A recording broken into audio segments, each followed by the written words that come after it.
Uh, Selamat siang, perkenalkan nama saya Yosefina Crescensiana Lepam dari program studi Pendidikan Matematika semester 2. Pada kesempatan ini saya akan menjelaskan ringkasan materi perkembangan peserta didik mengenai itu perkembangan moral dan spiritual peserta didik. A. Definisi perkembangan moral dan spiritual peserta didik. Moral merupakan tingkah laku manusia yang berdasarkan atas baik buruk dengan landasan nilai dan norma yang berlaku dalam masyarakat. Nah, dalam hal ini moral sangat menentukan tindakan seseorang dalam berinteraksi. Nah, di sini anak atau peserta didik dalam berinteraksi di lingkungan masyarakat harus sesuai dengan nilai dan norma yang ada. Dan jika sudah tidak sesuai dengan nilai dan norma yang berlaku di dalam masyarakat, maka akan terjadi konflik antara anak tersebut atau peserta didik tersebut dengan lingkungan sekitarnya atau lingkungan masyarakatnya. Nah, sementara itu juga, moral merupakan suatu kebutuhan penting bagi peserta didik, terutama sebagai pedoman menentukan identitas diri. Nah, jadi di sini juga moral merupakan kebutuhan penting bagi peserta didik. Nah, di mana hal tersebut akan menentukan kepribadian seorang peserta didik atau seorang anak dalam suatu tindakan tersebut. Nah, mengembangkan hubungan personal yang harmonis dan menghindari konflik-konflik peran yang selalu terjadi dalam masa transisi. Perkembangan moral adalah perkembangan yang berkaitan dengan aturan dan konvensi mengenai apa yang seharusnya dilakukan oleh manusia dalam interaksinya. Nah, sudah jelas di sini bahwa di sini dalam bertindak atau melakukan suatu hal itu harus sesuai dengan aturan yang ada dan konvensi. Nah, di sini jika dalam berinteraksi dengan masyarakat atau berinteraksi dengan lingkungan sudah tidak sesuai dengan aturan yang ada, maka di sini akan terjadi konflik.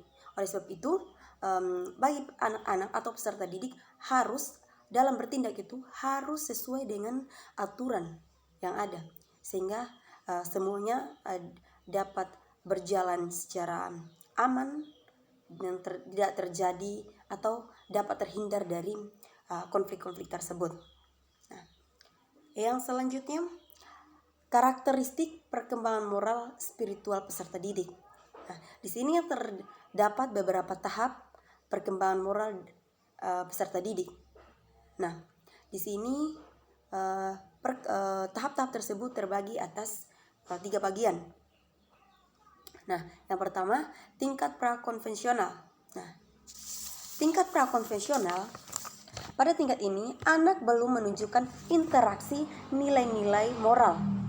Penalaran moral anak dikendalikan oleh faktor eksternal atau faktor luar, yaitu ganjaran dan hukuman yang bersifat fisik. Pertimbangan moral anak pada usia ini didasarkan pada akibat-akibat yang bersifat fisik dan hedonistik. Sesuatu itu dianggap benar atau baik oleh anak jika menghasilkan sesuatu yang secara fisik menyenangkan atau menguntungkan dirinya. Nah, dalam hal ini suatu hal atau tindakan akan dianggap benar oleh anak itu sendiri apabila menyenangkan kepribadiannya atau menguntungkan bagi dirinya sendiri. Tetapi dalam hal ini jika hal tersebut tidak menguntungkan kepribadiannya atau tidak bernilai bagi kepribadiannya, maka anak tersebut tidak akan menganggap bahwa hal itu benar atau baik. Nah, selanjutnya tingkat konvensional. Pada tingkat ini, anak hanya menuruti harapan keluarga, kelompok atau bangsa. Ia memandang bahwa hal tersebut bernilai bagi dirinya sendiri. Nah, dalam hal ini, dalam bertindak, di sini harus sesuai dengan harapan keluarga, kelompok atau bangsa.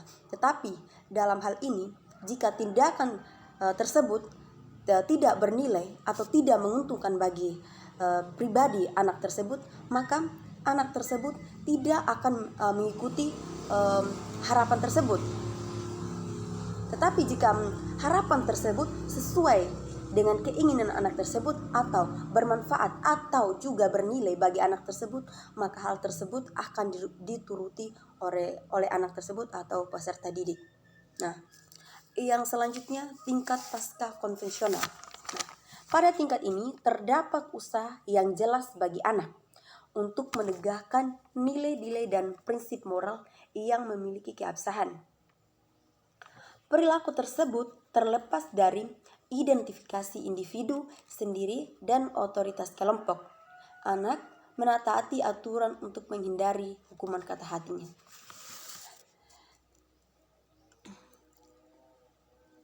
Nah, dan yang selanjutnya, faktor yang mempengaruhi perkembangan moral dan spiritual peserta didik. Dalam kenyataannya, perkembangan seseorang itu tidak terjadi begitu saja. Faktor yang berpengaruh terhadap perkembangan moral dan spiritual individu mencakup aspek psikologis, sosial, budaya, dan titik keberadaan, baik yang terdapat dalam lingkungan keluarga, sekolah, maupun masyarakat. Secara keseluruhan, dalam usaha membentuk tingkah laku sebagai pencerminan nilai-nilai hidup tertentu, banyak faktor yang mempengaruhi hal-hal tersebut. Nah, diantaranya yang pertama, lingkungan keluarga. Nah, lingkungan keluarga sangat mempengaruhi moral seorang anak. Nah, jika dalam keluarga, khususnya di antara orang tua dan anak tersebut, jika terjadi konflik, maka itu akan mempengaruhi moral anak tersebut. Nah, yang kedua, lingkungan sekolah. Nah, lingkungan sekolah juga ini sangat mempengaruhi moral seorang anak, karena di sini jika seorang anak tidak mengikuti apa yang menjadi arahan pengajar, maka akan mempengaruhi faktor-faktor moral anak tersebut.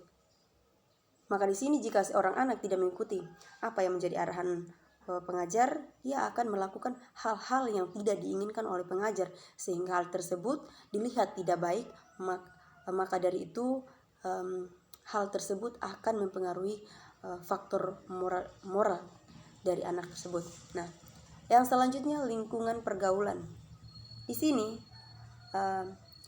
jika anak-anak atau peserta dalam bergaul tidak sesuai dengan aturan atau melakukan suatu hal yang tidak baik, maka itu akan merusak moral anak tersebut. Sehingga dalam hal ini harus benar-benar diperhatikan agar apa yang menjadi tindakan atau apa yang menjadi hal yang baik kita benar-benar terapkan. Nah, di sini ada lingkungan masyarakat. Nah, di sini juga faktor lingkungan masyarakat ini sangat mempengaruhi moral anak didik atau peserta didik. Nah, di sini jika dalam masyarakat terjadi interaksi yang tidak sesuai dengan aturan yang ada, maka di sini akan terjadi konflik antara masyarakat tersebut dengan peserta didik. Di sini juga akan mempengaruhi moral anak tersebut. Di sini juga terdapat faktor genetis, juga tingkat penalaran dan teknologi. Nah, dan poin yang terakhir ini teknologi. Teknologi zaman sekarang sangat mempengaruhi moral anak. Nah, karena pada zaman sekarang teknologi sangat mempengaruhi kepribadian anak, baik itu dalam hal positif dan atau negatif. Sehingga dalam hal ini anak harus berusaha untuk menggunakan teknologi tersebut dengan sebaik mungkin, karena dalam menggunakan teknologi terdapat beberapa hal yang tidak baik. Yang selanjutnya, implikasi perkembangan moral dan spiritual peserta didik dalam pembelajaran.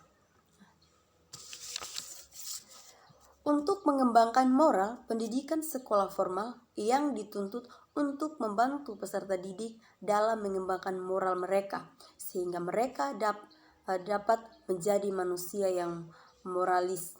Jadi dalam hal ini pendidikan sangat penting bagi kepribadian anak-anak tersebut atau peserta didik tersebut. sehingga mereka dapat menjadi manusia yang moralis. Anak-anak sebenarnya telah memiliki dasar-dasar kemampuan spiritual yang dibawanya sejak lahir. Untuk mengembangkan kemampuan ini, pendidikan mempunyai peranan yang sangat penting. Nah, dalam hal ini, untuk mengembangkan kemampuan yang dimiliki anak sejak lahir,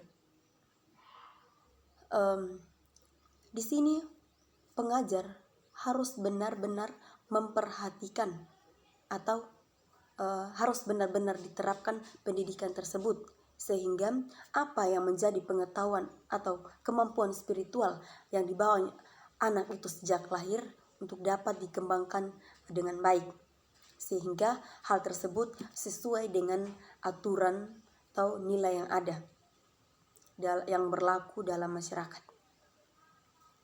Oke, jadi baik, sekian penjelasan yang dapat saya sampaikan. Terima kasih atas perhatiannya. Selamat siang.